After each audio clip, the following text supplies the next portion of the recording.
Енді Қызылжар ауданына қарасты Прибрежный ауылының тұрғындары қалаға су жаңа автобуспен қатынайды. Аталмыш ауылда 1800-ден астам адам тұрады. Облыс орталығына бірі жұмыс істеуге, енді бірі сабақ оқуға күнделікті келіп отырады. Бұған дейін елді мекенде тозығы жеткен қоғамдық көліктерді ауыстыру мәселесі жиі көтерілген көрінеді. Оның себебі де бар. Бывало, что по дороге даже ломались. Бұрын автобус сынып қалған кездерде болған, іші де суық болатын. Әсіресе қыстыгүні қатты тонатынбыз. Сондықтан жаңартқаны өте дұрыс болды. Қуаныштымын. Я видела сегодня, проезжало 2 автобуса как раз.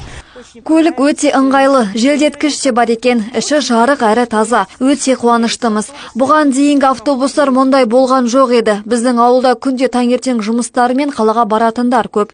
Жаңаның аты жаңа, көліктің іші кең, жылы әрі таза. Мүгедек жандарға арналған арнайы орындар да бар. Осы біздің ауылымызда автобус жаңарып, енді қуанышып жатырмыз.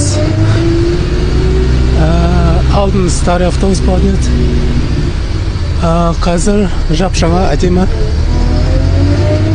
автобус қалаға күнде понедельник пятница арасында осы автобуспен қатынайтын. Айта кетейік, 14-ші бағыттағы автобусты жаңартуға 85 миллион теңгенің көлемінде қаражат жұмсалған.